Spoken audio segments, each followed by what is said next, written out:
So there's a video going around right now of it's a rooftop. It's a scene as a rooftop, and there's Brad Pitt. Looks like maybe a 49, 51-year-old Brad Pitt. So it's like maybe like a decade-old Brad Pitt. Too.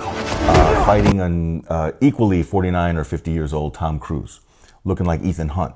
You know, both wearing those racing jackets, jeans, and you're just really slugging it out. Looked like 2010. You know, like a scene from a 2010 movie. And it was dope. And I was like, I don't remember seeing those two in a movie like that. And it was made by AI. And I'm thinking, if you can do this now, if you can create these actors without even needing them, is Hollywood cooked? Oh, that's really interesting. And it reminds me actually of an episode of Black Mirror.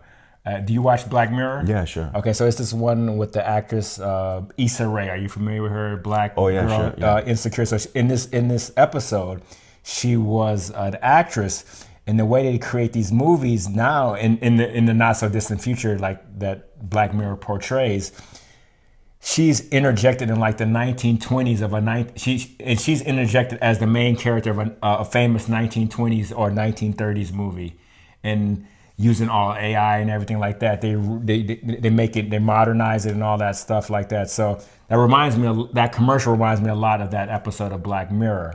So is Hollywood cooked? I mean, I think for the short term, I think people still kind of rely on actors that can emote and that can respond and to emotions and stuff like that. And I don't think AI is quite there yet. I think maybe for commercials, in brief spurts, you can have a little bit of emoting and display of emotions with AI and stuff like that. But for a 2-hour movie, I don't think it's quite there yet. But maybe in the not so distant future, you know, it might. Maybe AI can go through all the. They can go. Maybe they don't actually emote or show emotions, but they can go through they can go through all the motions of emoting. Okay, all right. So that makes sense. I mean, it sounds like, at least the technology the way it is now. Yes.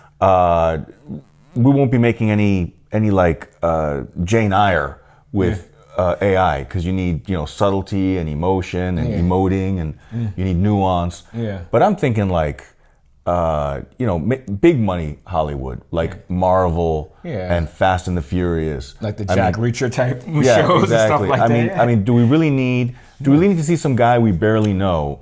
Wouldn't we rather see like Humphrey Bogart, Brad Pitt, and Charlie Chaplin in their prime, late 20s, early 30s, all on the screen at the same time, doing something related to what their shtick is?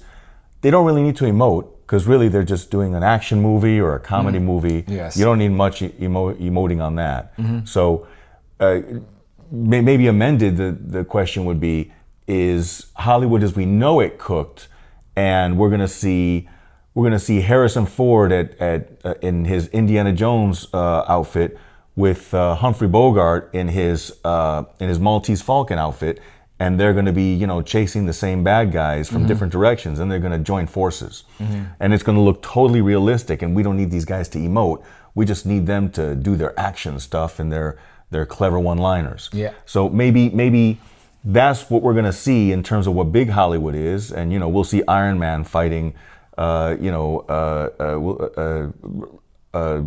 the guy who played Rhett Butler, Clark Gable. Yes. We'll see him fighting, because Clark Gable will be the next Mephisto or something. I like that. So, I mean, could that part of Hollywood be cooked? So no more $1 billion payouts to Robert Downey Jr.'s. Now we just have to pay maybe his estate, 50 years from now, after he's long dead, pay his estate, a couple $1 million, just use his likeness on the next Iron Man movie. I mean, is that the kind of thing we're going to see? And Hollywood's going to be shifting more towards these, for lack of a better term, Lifetime channel movies, which are all, talky, a lot of emotion, a lot of nuance. But that's going to be what Hollywood becomes all about again, with new actors, because they just don't need actors for these blockbusters anymore. I agree with you. And I think also, even taking it a step further, or maybe even a step backwards, the writers, you don't even need writers to. Because AI can pretty much write these simple formulaic blockbuster movies effortlessly. Yeah. So why would you pay a writer or a showrunner. Well, you still need a showrunner actually for the production, but why would you Right. pay a writer? Some of these writers make like $20 million for like a movie or something like that. Right, Upwards towards 10 million. I don't know numbers, but it's multi-millions. Yeah. So They and you can can do have you can have AI do it, and maybe have a couple writers.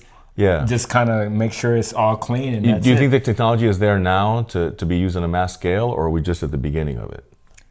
I think it is already there. I think what we get on ChatGPT is like the swag. I think what the top studios get and the top company. Okay, we're getting trash, and they're paying for it. I mean, if we wanted to pay, there's the one that's $200 a month with ChatGPT. Yeah, for sure. I don't know what that offers. I never even looked at it, but so maybe the production companies have access to something even one level up. Even one level up. And also the thing is also with all these GPTs and these AIs, it's the database. Our database is crap. We get the internet. The internet is straight garbage. Yeah. So that's what our AI is referring to. Right. Yeah. But so that's why a lot of times we talked about that before, about why AI can hallucinate and come out with misfacts, because they just have poor information. Because AI, the internet is full of bots. You remember Microsoft's first attempt at AI when they went on Twitter? This might have been at least a decade ago. Mm-hmm. When it was still Jack Dorsey's company. Yeah. And they let Microsoft let their bot go live on Twitter, and by the end of the day, it had to pull it down because it was a Nazi-loving, racist-spewing meme machine, because it was just responding to all these troll attacks from Twitter trolls. Yes. They were just attacking this, and it was learning with these attacks, and it became this combative, extremist, I guess AI supremacist, and it was and it created a lot of havoc on the internet. Yeah. It pretty much made a laughingstock out of Microsoft and AI for about a minute. Yeah. Well, yeah. Apparently they had some fixes to make it not so not take the habits of all the negative stuff that's on the internet now. But I still think the database is poor. So that being said, when it comes to creative stuff, you don't have to worry about the database so much. So, the sky's the limit with this AI stuff. Yeah. In the image and video generation stuff, that they can create stuff, and I just think that the emotions and emoting, they're not going to be able to nail that quite yet, because even they've been doing it for a long time, and it's just. They can go through the motions, and it looks like it's emotion. It looks like emotion, and maybe some actors actually do that themselves. Yeah. They just go through the motion. It seems like you always had this whole thing that you said that Tom Brady doesn't have emotions. He just pretends like he has emotions. Yeah, sure. Yeah, he pretends like he's fired up. But I think some people are operating, with a different operating system. For sure. There's something in the software that's different. Yes. And they. I'm not saying that everybody who achieves like Tom Brady does that. I think it's very possible that Joe Montana just made himself. Very, very possible. Very, very possible that champions do that. Yeah. But for some particular guys, they really do seem like they're from another planet. Yeah. They really, I think, do come wired differently. Yeah. So and maybe it's easier for them. I'm not saying that that's the only way, and I'm not saying that the Joe Montanas in the world, it was easy for them. But I'm saying some guys. Maybe not Tom Brady, but it kind of looks like it. Mm-hmm. The guy, either that or the guy, did a lot of psychedelics or something and really reached a special place. We know Aaron Rodgers kind of hints at that kind of stuff. Yes. The guy's in his early 40s. You can tell he doesn't spend $1 on trainers. Yeah. That guy looks like like someone's dad. But he can still rock it out with one of the 31 best minds and arms in the world, which is what an NFL quarterback is, because they got to have a great mind too. Yes. But he's still rocking it, even though he doesn't spend a penny, it looks like, on any kind of off-season stuff.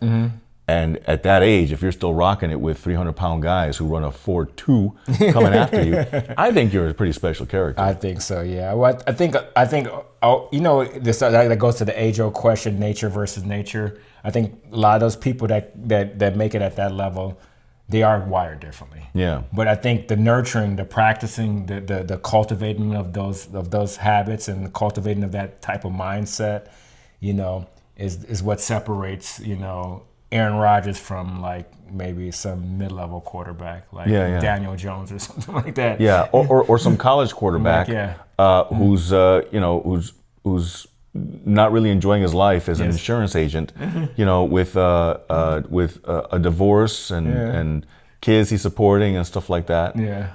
Paying for 2 mortgages. I think a lot of times, it's you get that outcome too. Sometimes people expect that they deserve one outcome and they really don't get it. Yeah. Well, that's what happens. That's what definitely what happens sometimes when you do prompt like this AIs and stuff like that. You don't get the outcome that you want. So that could be a problem a lot of times. With these studios, like you said, they get the better AI, they get the better stuff, so they can architect it better than we could. That's where you do need human hands on there to architect the AI, the video creation, and all that stuff to make sure that it does look authentic and it does look real. So in 23, the writers had a strike. Yeah, they're 23, and because of one of the main points was AI. Right. So it appears that they threw him a bone enough for them to sign a deal that is pretty short term. Maybe they're all short term like that, but it was pretty short term. So it seems to me now, based on, because you have to believe that if you're negotiating against a union that basically has your content producers, the writers are the ones that produce the content. So, and the actors were with them and the whole industry was with them. So they were all marching together. So when you have people who are vital to your field, but because it's your job to know, what's on the horizon in AI. You've got people in Washington. If you have lobbyists in Washington, the senators are telling you, well, I got these AI people talking to me, so why don't you guys get together with them so you can find out what you really want? Because what you're asking me for, the kind of concessions you're asking me for so you can negotiate with your union, they don't really correspond with what I'm hearing from these AI guys, so why don't you talk to them, because I don't want you to give up too much, because you're a good donor and I don't want you to be mad at me because you gave up too much to your to your writers. Then you go talk to the AI people, the lobbyists, and they say, yeah, in 5 years you're not going to need writers. So what do you do with that information? Okay, you negotiate hard, you make them walk a picket line for longer than they have to. Then you go ahead and give them something, but for a short period of time, because in 5 years you can really play hardball. So it sounds to me like, this is all being set up so that when they go on strike again in a few years, the studios are going to say kick rocks because they'll have everything in place. Yeah, I mean, they're going to have all their bargaining chips. Yeah. So the studios definitely have all the bargaining chips, and but I think I guess our population is not growing that fast anymore, but we're consuming more entertainment than ever. Yeah. So we're going to need more entertainment. Right. So, like you said, there's going to be some of those like Lifetime shows and stuff like that where you're going to need real actors and stuff like that, where it's very nuanced, it's very emotional, a lot of display of emotions that I don't think AI. I mean, it hasn't got there yet, but maybe in the next, it can do the Tom Brady act or something like that. Yeah. In the next 5 to 10 years, and then then the rest would be like, especially like quick hitting commercials like that Tom Cruise and Brad Pitt commercial. Yeah. That's quick and visual that you don't need real actors for. Why spend $10 million for a commercial production shoot where you can just AI do it and probably like for $200,000? So the advertising industry has already made it really clear that they do that, because when they want to shoot a commercial that they don't need people talking, what they do is a lot of times they go overseas. They go to like Latvia or Estonia or one of those places. Yeah, and they have these people. The trick is, I guess, finding people with good teeth. But that's an easy fix. You give everybody some clip-ons, and you pay them a pittance. The only people you come over with are your production people that that do the production, and you get your local talent there, and then it costs you a fraction of what it would, even with all the travel expenses, it costs you a fraction of what it would cost getting American actors to do it here. Yeah. So, I mean, what's your prognosis? What do you think is going to happen once this apocalypse hits in Hollywood? Once you have, sure, you pay the new actors a small amount of money, or any actor that's big that wants to work for less, they can do these Lifetime movies too. Yeah. But as long as these big budget movies, Fast and Furious, do we could, it's just really just one long commercial for, you know, let's race cars and have a good time. So nobody's really emoting anything. Yeah. Everybody's pretty much on the nose. Like they'll say, "I'm mad at you, Toretto." You know, they won't just kind of glare at them and kind of like twitch their eye. They'll be like this. You know, The Rock will say, "Toretto, your ass is mine." You know. So I mean, how much emoting do you need? What do you think is going to happen to the culture of Hollywood? And is it still going to be as sexy an industry and all that? Are people still going to be like, you know, the lady's going to still be like, "Oh yeah, I let these 4 guys run through me. I'm so proud. You know, I have that on my resume." You can't do that anymore. It's the woke culture. No more casting couches. Yeah. No more Harvey Weinstein. Yeah. Well, not even casting couches. I mean, you know, there's a lot of ladies that like to say, "Oh yeah, I had him. I had exactly. him. That's a notch on my belt." Or even C-list actors. Yeah, right. Yeah. I don't know what kind of belt that's a notch on, but hey, you know, more power to you. So this is my theory. What's going to happen, and I think, and you kind of see it now. There's going to be 2 worlds. There's going to be the ultra wealthy, yeah, and maybe the people that's not quite so ultra wealthy, and everybody else. I think everybody else is going to get AI, robotic type crap, and I think the wealthy people, they're going to get like the high end human interaction stuff. And so that being said, I think there might be a resurgence in live plays. I think people. 100%. I think people are gonna like. That's what people are gonna want to see. Like now, if you see it now, like the raves are back in style. Everybody's going. Raves are everywhere now. Experiences are back in style. Especially people that can afford it. Like where there's live action, live people, where people can see not live action, where people can see a live event. People are all into that, and then eventually only the wealthy people can afford that, and then everybody else is going to get AI and robotics, and that's going to happen not only with your entertainment. It's also going to happen at the restaurants. It's going to also happen with other services that you're going to get. This already happened, like in the last. In the Spotify era, that happened with concerts. Exactly. You know, it used to be that in the music business, you tour to sell your CDs. Exactly. You know, so you make those concert tickets as cheap as possible. Yeah. But now you're up in nosebleed seats, you're paying a fortune. Exactly. Because that's the only way that these folks can make money on their music. You're paying $2,000 for the nosebleed to watch Bad Bunny. Right. So people actually fly to like Chile to watch Bad Bunny. It's only you can sit front row for $200 and your ticket is only $1,500. So it's actually cheaper to go see like Bad Bunny or Taylor Swift. All right, and you get a trip out of it. And you get a trip out of it. All right, that's a good tip for you guys. Go ahead and do that. That's the thing. But I heard now they're gonna try to like stop that, like I guess I'm gonna say arbitrage or disparity. It is a form of arbitrage. Entertainment arbitrage. Entertainment tourism. Entertainment tourism. So I think they're gonna try to make the tickets more equal across the place because people have been doing that. Because that was really big with Taylor Swift. Cause like she was at SoFi. You remember her big Taylor Swift tour? The tickets, you couldn't even get a ticket, but I think the tickets, even if you could get a ticket, the nosebleeds were like over $1,000. Oh man! But you can go to Paris and the tickets were $200, $250. So you basically go fly to Paris and watch Taylor Swift. So a lot of people were doing that. Yeah, I'm there. Yeah. Circling back to the subject at hand. Yeah. So recently, for the first time ever, I've been investigating. Really investigating Instagram.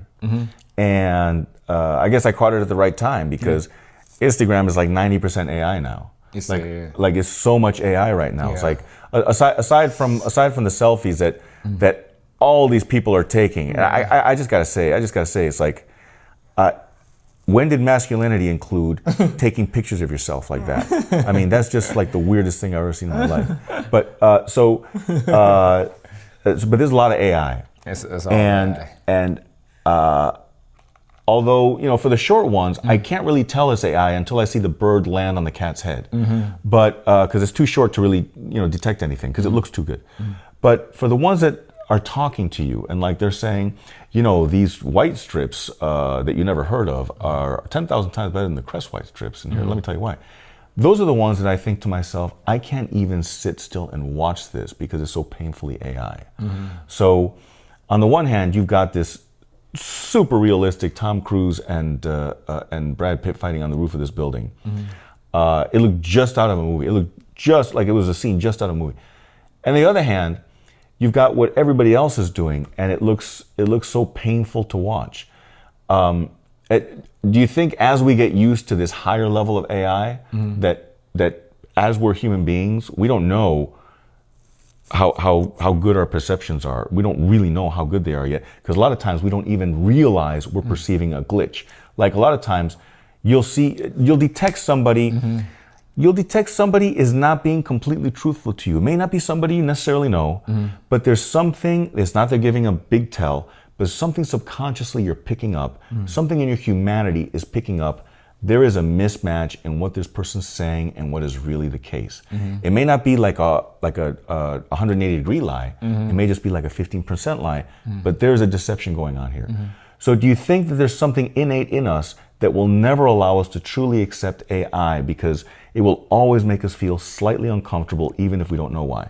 I think there's definitely something innate in us to be able to detect bullshit, but I think over the course of time that we kind of lose that skill. It's kind of like penguins. Penguins could fly at one time. And And then they stop using it, so they don't have to fly anymore. So, I mean, we don't have, if everything is AI is forced down our throats so much, we don't have to use our bullshit detecting or skills anymore. So I think that the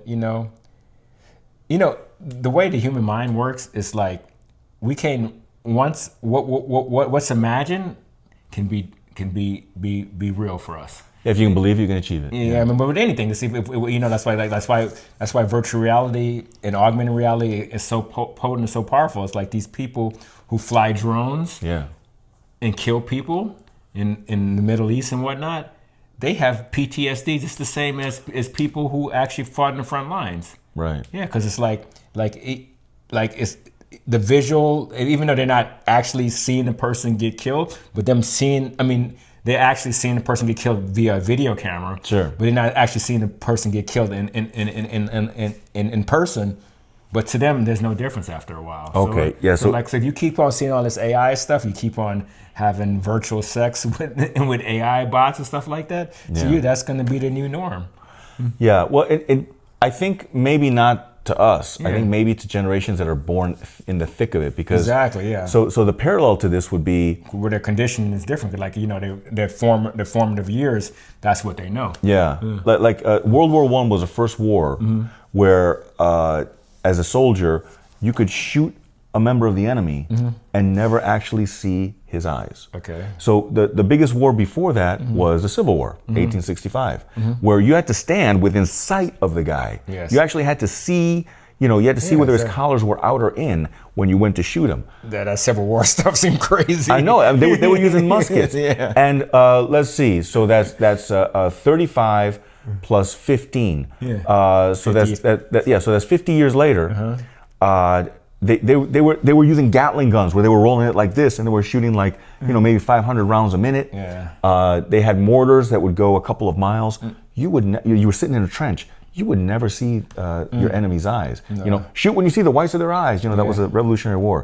They were still fighting that way during the Civil War 100 years later, and then just 50 years later, it was suddenly we went from horseback in 1905 to the car was just starting to come on, because they said, I think in 1900 it said by 1920 New York City will be covered under 8 feet of horse shit, because there were so many horses. But 10 years later there were like a few carriages and the rest of them were cars. So it was that much of a change. So in World War I, that was the first time that you could destroy people without seeing their eyes. That brought these guys back with massive PTSD because of the horror of it takes the humanity out of war. If you're shooting a guy, when you see his eyes, there's humanity there. There's a human killing a human. It's one step removed from hand to hand. But if you're killing them without even seeing them, then that causes a lot of confusion, distortion.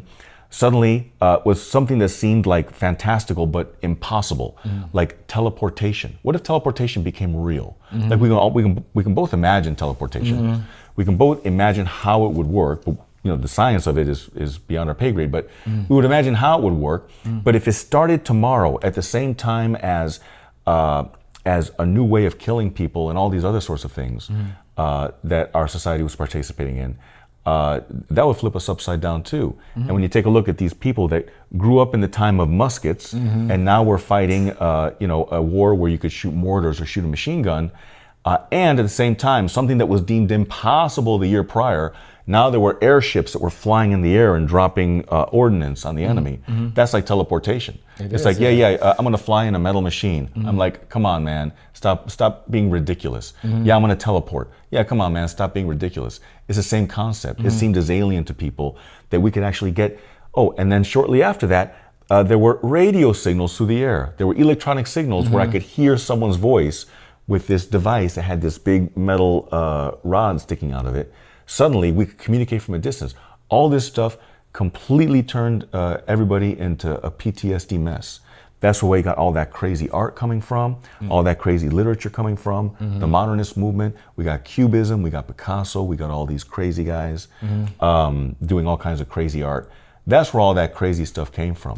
So you think maybe with all this, like, and it is for the generation that, now the next generations, the ones that grew up with airships and all that stuff, they couldn't care less about it because it was already the reality. Yes. But the generation that grew up not knowing about this stuff and having it change, kind of like our generation, they're the ones that were turned the most upside down. But at the same time, they're the ones that produced the greatest art of the century.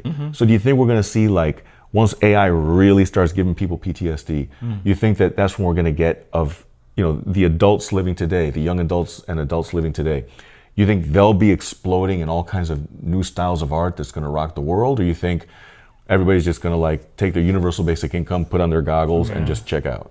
Well, I think that is two things I want to say. First of all, and I'm going to ask a question with a question, but do you think that the early or late 1800s to early 1900s to like 1920 is very similar to the late 1900s to the early 2000s? I think the parallel is I think the internet was, I thought the internet was when it really started to take off, because the web came live like in 95, because before that there was no web. It was the internet, but no web. Yeah. And then Netscape browser came up to rival Explorer, and there was a whole war about that. I thought at the time that was the correlate to the period between the Civil War and World War I, and all the changes, technological, warfare, societal, all that stuff, music, art, all that stuff. I thought that was the discoveries of science. We went from not having germ theory. The guy who discovered germ theory that said, hey, docs, because all these women are dying at a higher rate when they come have their babies in a hospital versus having them at home, that shouldn't be that way. So maybe we should stop going straight from the autopsies to the birthing chamber, and we should wash our hands, because clearly we're bringing something from the autopsies when we're delivering these babies and we're getting these ladies sick. They threw him out of the hospital. He never worked as a doctor again. And he died a miserable old man. But shortly after his death, germ theory became the thing, and the docs had to wash their hands. Yes. So in very real cases, it could be that we wind up with folks who are way ahead of the curve, who are sounding the alarm. So in the case of the changes of World War I, Civil War to World War I, it looked to me like at the time that was it. But now that I have 25 years farther out, 30 years farther out, it looks to me more like maybe the internet was the start of it, and it's a longer period of time, or maybe not so much longer, because we really are talking about a 50-year period between the Civil War and World War I. So we could be talking about 95, 2005, 2015, 2025. We're in 26. We're already 31 years in. We got another 19 years left to match the time between the Civil War and World War I. 50-year period. Yeah, we got a lot of crazy stuff that can happen now.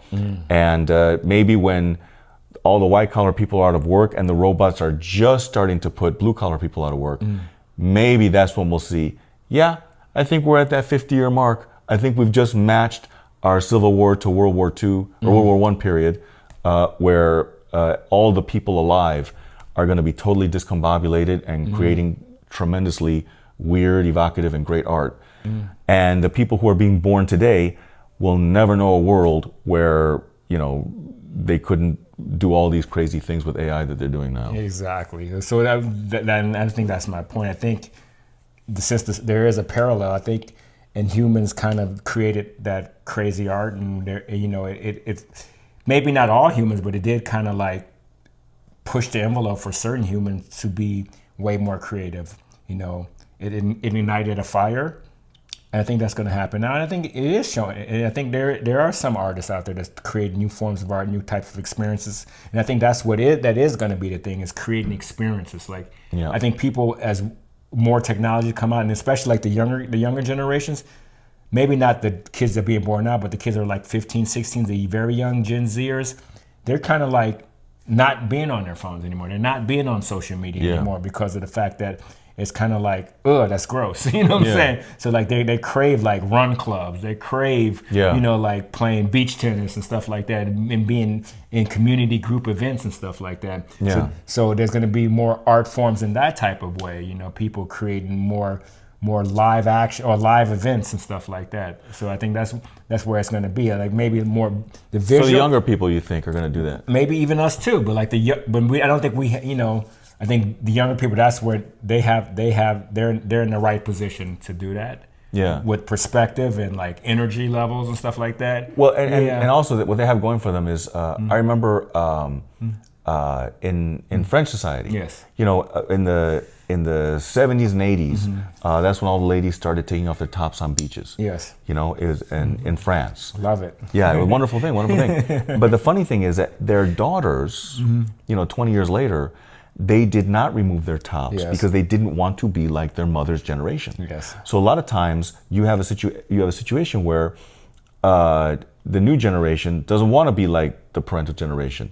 Maybe they don't even necessarily know that they don't want to do it. They just want to do their own thing. So in this case, it could be like a rejection of the technology that their millennial parents have embraced so heavily. Yeah, for sure. Maybe these Generation Alpha kids, since there's going to be so much fewer of them, since I don't think these millennials are mating too much. No. Well, especially in first world countries, Western countries, I think the population growth is almost negative. Well, even in the show in the developing world countries, third world countries, they're not seeing as much as high of a birth rate right now either. Not as in the past. Yeah, for sure. Yeah. I mean, I think the Muslim countries are the only countries that are where there's still high population growth. Right. Yeah. But as they move into these first world countries, these Western countries, and as they obviously not the immigrants, but the offspring, they don't have kids at the rate that the actual immigrant folks do. So on some level, a population slowdown.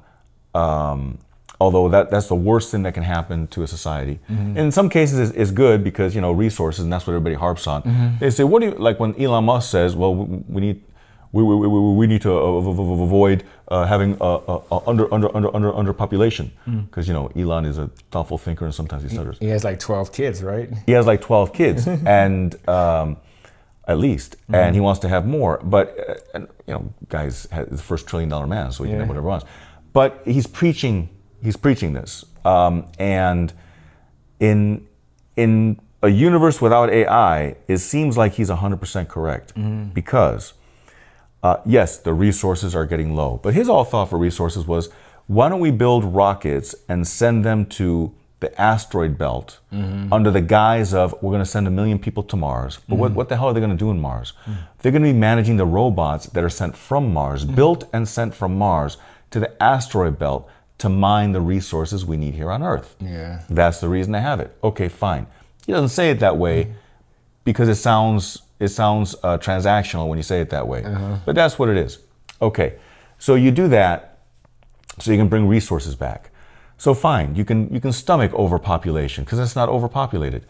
So what's the problem with underpopulation? Well, in a world without AI, the problem with underpopulation is, where does the tax base come from the new workers to come in to fill in the jobs that people get promoted from or get too old to work, because eventually you leave the workforce and then you leave the realm. You go and rejoin the creator. This is the pink elephant in the room. Yeah, that's the pink elephant. So what happens? The tax base. How do you know. support Social Security and all these social programs? Yeah, because Social Security is an insurance. People think, oh, it's my investment. No, it's not. Yeah. It's an insurance. It's called Social Security insurance for a reason.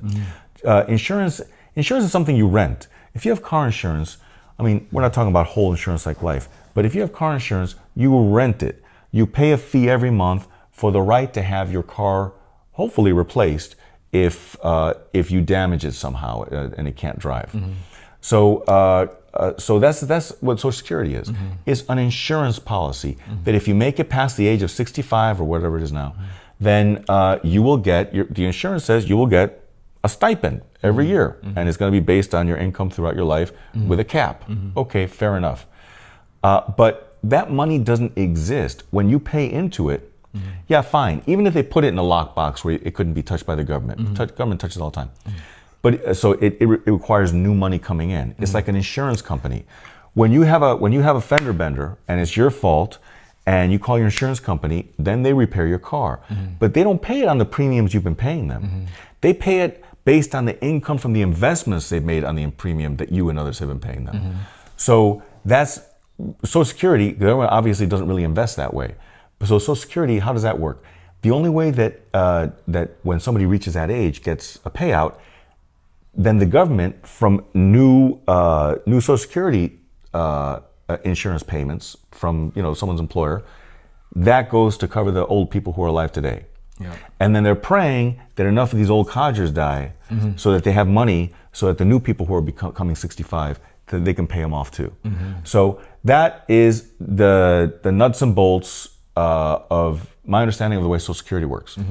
So who's going to pay into the system when you have so few new people? Well, I mean, they have to.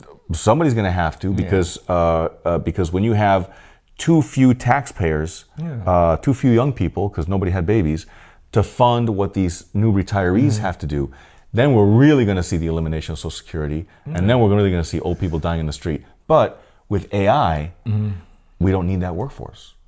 So AI is the great savior, really, in this case. The thing is, there's a couple of things, and we talked about this before in the past podcasts, like maybe the need to shift into a more socialist government, or having a lot of we already have a socialist elements in our government. But also the thing is this, what are people going to need to do? So maybe will people be more creative artists, more creative people? But if Hollywood is dead, how would people be creative? You know? I gotta tell you, I'm up to here with creativity. It's like because we're human beings. Okay. We're not pigs. We're not dogs. Okay.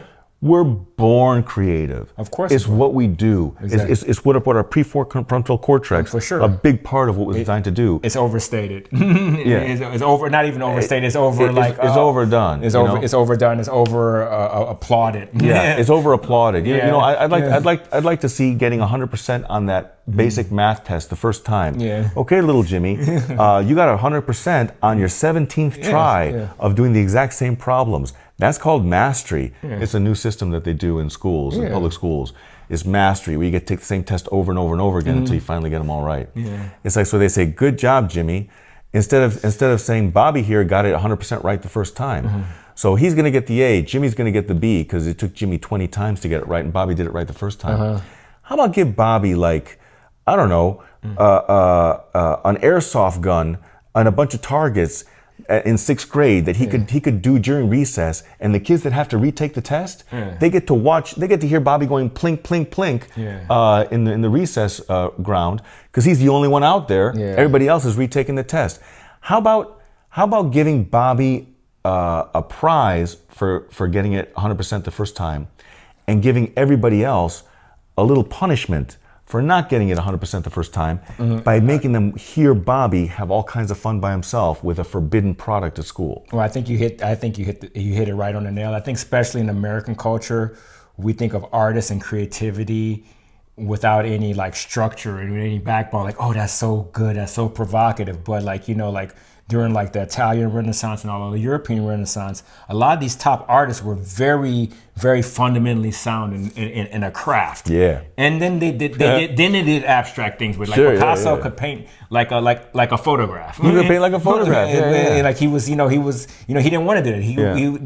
The Spanish government wanted him to paint for the royal family. He didn't want to do that. He wanted to create other stuff. But a lot of these new artists now, they're not grounded in anything fundamental, any fundamentals. Right. They're just doing provocative stuff and thinking that's good. But it's so I think talking about hopefully the new Hollywood, the new form of entertainment. Hopefully, it's still grounded in the fundamentals of science and math and stuff, because that stuff is important in all forms of art.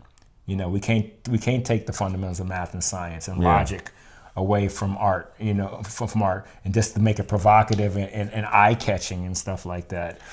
So hopefully, the new Hollywood, the new form of entertainment, is still grounded in those elements. And like that's what made the Italian Renaissance so big, because these artists who were grounded in the fundamentals were able to transcend that into something greater. Okay, so that brings up a good point. Do you think that that things like being suspicious of the moon landing and that sort of thing, believing in conspiracies, that one thing is to believe in a conspiracy that there was more than one shooter at the Kennedy assassination. I mean, that's pretty reasonable. Yeah. It wouldn't be beyond the pale to have a second shooter. It wouldn't be beyond the pale for it to be CIA. It wouldn't be beyond the pale for CIA and the mob to be against Kennedy because of some of the politics that was happening at the time. So that doesn't sound far-fetched. That sounds very plausible, very, very real, and it sounds like the kind of thing that could be kept kind of on the quiet because it doesn't involve that many people.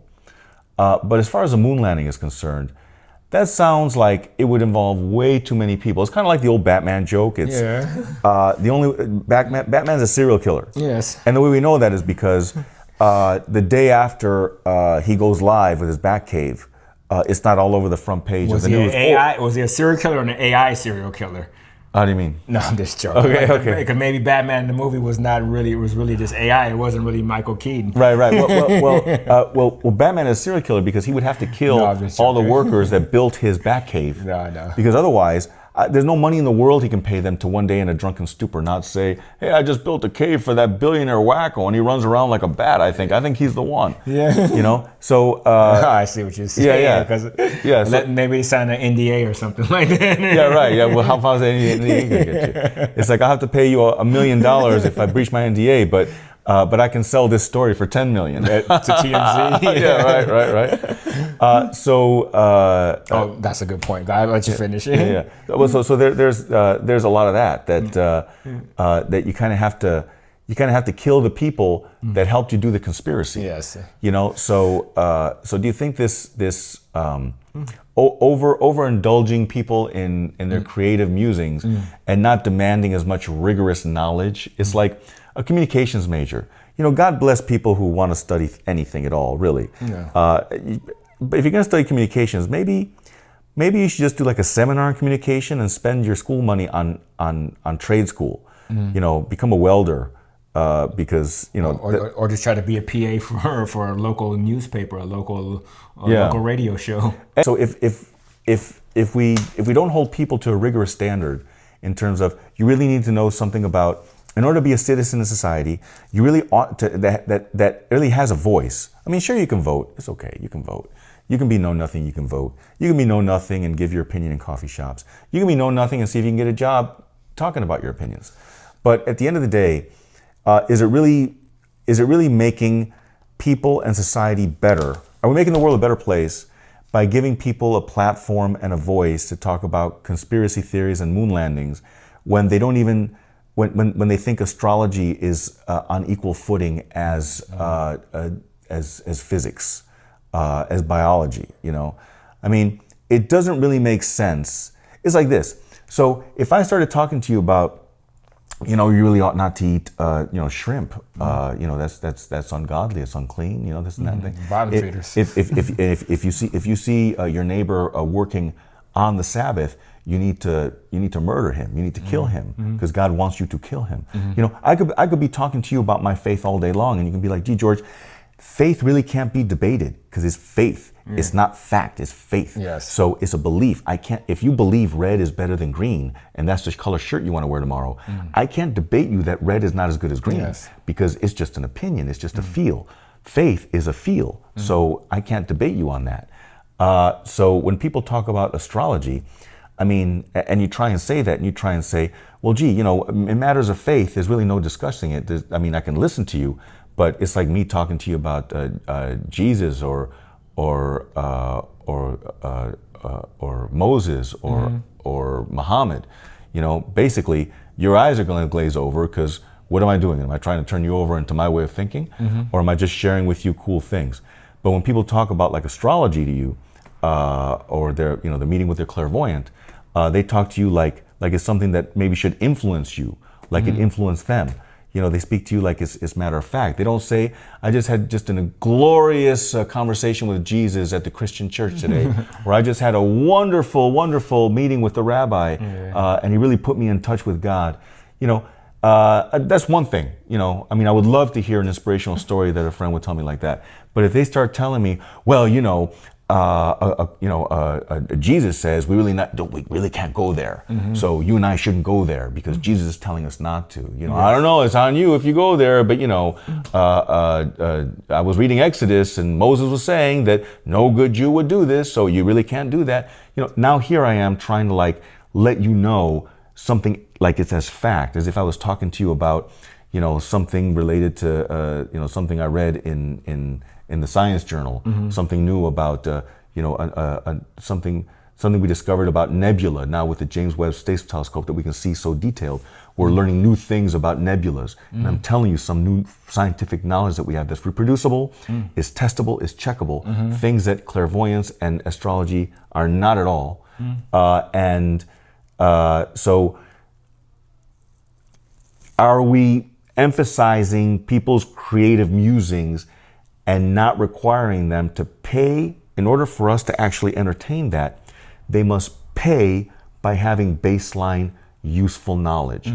Are we elevating the creative at the expense of a society that can produce actual functional working people that can improve the society? That's a very good point. And I think there's there's a big premium for people who can speak the loudest and emote the most. Yeah.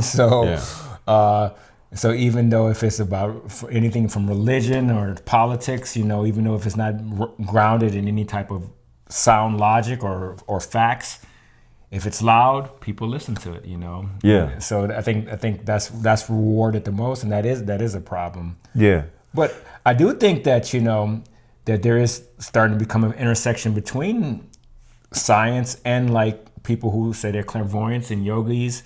Actually, Huberman had a great host on there last week. So this guy is an MD psychiatrist, but he was a monk for 8 years, Indian guy, and he talks and he draws the parallels, and they do scientific studies of things that yogis do to help them get in different levels of consciousness, and how that can help through a somatic way relieve a lot of trauma and help you not break addictions, but reconfigure your mindset and reconfigure your emotions and nervous systems to handle addictions differently and stuff like that. Well, that's what people are doing now with ketamine therapy. Exactly. Because now there's ketamine therapy. I had no idea there was ketamine clinics all over the internet. Exactly. Just like hair loss clinics all over the internet and ED clinics all over the internet. Yes. Now they've got this kind of clinic all over the internet. So I mean, I think it could be a good thing. I think the Western science, they did kind of, I think before Western science became really prominent, there was an intersection of spirituality and science. They actually most of the high scientists were spiritualists, and then it became even Carl Jung had that epiphany as he became older. He said, it's kind of more of a spiritual experience being a psychiatrist, before he was all about facts and da da da da. Sigmund Freud was all about facts, da da da da. But I think there's coming back to that intersection of scientists being spiritualists. But what happened is, like, since spirituality and science separated, there were people who were scientists who are really scientists and use facts. Then you can be able to test these facts. You can have hypotheses and make sure your hypotheses were true. Then you had people who were spiritualists who were just new agey, that weren't grounded in facts at all, and they just spoke with a lot of emotions and a lot of feelings, and then they got angry and disagreeable and confrontational when if you didn't believe in what they said. And so that is a problem right there. So but I think we do. I think if we really want to understand physics and stuff like that, and, you know, even Elon Musk said like that, we have so many engineers but not enough physicists. And it's like we don't understand the physical world at all, and the physical world is way beyond any scientist's pay grade as we know it now. But I think if we can tap into like those higher dimensions of reality through a combination of using spiritual practices, but being able to quantify it and test it and stuff like that, that can be very powerful and very potent. Well, that right there is a marriage between science and technology. Exactly. You know, science is there just for the discovery. Yes. You just want to discover. So the science of physics, you're looking to discover things. Yes. You test things, you discover things. And what's the use? The use is human knowledge. That's what we're doing here. That's what we're not paid for production. We're paid for just being here doing it. Yes. Whereas engineers can more rightly, not they are, but more rightly they can be paid for production. Yes. Because engineers take what there is in the world of science and they apply it to the practical world and make something useful out of it. Yeah. So yeah, we have way too many engineers and not enough scientists. Yeah. But the scientists we do have are doing the same science as a guy in the next cubicle. Exactly. Where there's a good point. There needs to be a merger of different disciplines of say physics and something. Yeah, but I submit to you that astrology and these other things is not the main thing that needs to be the partner to physics. It should be philosophy. It should be metaphysics for sure. to be the partner of physics. Not metaphysics. Not metaphysics. What the crystal waving people mean by metaphysics. But I mean metaphysics in the world of academic philosophy. For sure. Yeah. In the world of Aristotle and Plato. For sure. Yeah. Agreed. When you can put a physicist with when you can put a PhD candidate level physicist with a PhD candidate level philosopher, and you can get them together attacking the same project, like what is time? What is the concept of time? What is it we mean by time? What is time real? Is this time a human construct? Is it emergent in the universe, or did it always exist? These are the questions to ask. Questions of Venus, beg your pardon, Mercury in retrograde, which is where we are right now, have no place in that conversation, because Venus in retrograde that concept came up when the planetary motions were not completely understood. So when Venus is in retrograde, it's because the Earth is overtaking Venus, so it looks like it's happening backwards. But then at a certain point, it's like being on a track. So when Venus is in retrograde, it's because the Earth is moving and Venus is going past Venus, so it looks like it's going backwards. But at a certain point, because of the dynamics of the orbits, then it looks again like Venus is moving back in the direction it was, so it's no longer in retrograde. And then all the astrology people can breathe a sigh of relief. But the reality is but we've known that that's not the case. We actually knew potentially during the Copernican revolution when he wrote the laws of planetary motion. It just didn't catch. Astrology is such an old belief system that it never really picked up on the Copernican science, since it was not approved of by the church. The church was full of scientists, but they didn't want this stuff disseminated. I get it. It's like Galileo. Yeah, they knew darn well at the church. They had their own scientists. They knew darn well that the Earth was not that the sun was at the center of our what turned out to be our solar system, not the Earth. They knew that because they had their own scientists. But they didn't want some guy with a new looking glass writing books about it so that other people could read about that. That's why he got house arrest. So the reality is Galileo, he didn't really go to any prison. He was just told, you know, basically they Chinese disappeared him. He came back out, had a press conference, and said, you know, it's all good news here. It's all good. It's all good. You know, and the scientific, but the data was out. The word was out. Scientists were already running with that. So you know, you couldn't you know, stuff the shit back in the donkey in that case. Okay. But you know, the church said, well, you know, you're not wrong. Yeah. But you were bad for like publicizing it. So we're gonna put you under some kind of like some kind of detention. You know, just don't that thing you did, don't do that again. You know, just sing the praises of the church and you'll be cool. And that's how he lived the rest of his life. Yes, I mean, yeah, and that always happened, and it still happens today. Yeah, for sure. People get doing that. And even though we went kind of way off topic today, but I think it was very interesting, and it all ties into like the evolution of humans and stuff like that, and the way we perceive things and how we even consume things. And so, like, in going back to our original topic, you think that, like this, and as we just went back through history and talked about a lot of things, you think our next consumption of entertainment will be really changed, and with AI, you think it is, AI is really cooked. I asked you this question now. Yeah. You mean Hollywood? I mean Hollywood. That's what I'm gonna say. Yeah. So I think when you talk about the kind of movies that people are seeing, yes, you know, the ones that are making several $100 million, Hollywood is turkey dinner, is Thanksgiving dinner. Okay. It is that cooked. Yeah. It is overcooked. Yeah. You know, that bird is dry. It's overcooked for what the Hollywood money machine is. I think for these what was that company called? Merchant Ivory, that production company, the Merchant Ivory films, where you know, you have the 18th century gown-wearing girl being fed a strawberry by some 70-year-old man who's supposed to be her suitor.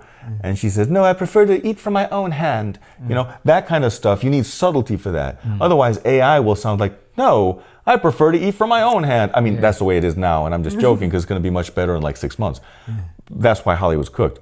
But, you know, I think for that kind of stuff, we may still see lingering, especially if actors work for stage rates. If they're willing to work for stage rates on film, we'll still see film, at least for that kind of stuff. But I think for anything that like 90% of the people go out and see these days, you know, Hollywood is cooked. I don't know if you watch any movies, like when they say number one or number 2 in the nation on Netflix.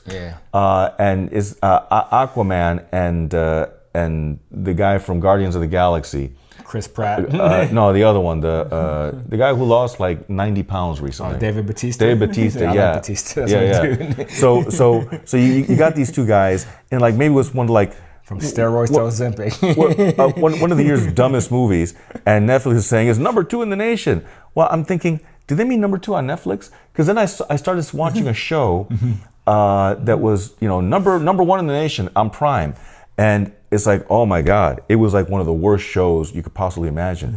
It was so on the nose. It's about this this FBI lady who's now working in a casino as security, and then FBI shows up and said, okay, we need you, you're back on, grab your gear. And it's like, okay, fine, that's the start of any like dumb action movie. But it was basically an exposition dump. Like every 5 minutes, the woman starts talking to some dude, and it's just like an expedition dump. I guess it's to get you up to speed for where they are. But it's like, and this is number 1 in the nation. They must be number 1 in the Prime universe, because they certainly don't mean number 1 when you're crossing different platforms. Yeah, well, I think that is good. AI is definitely going to take over those type of Hollywood productions. Hollywood's cooked.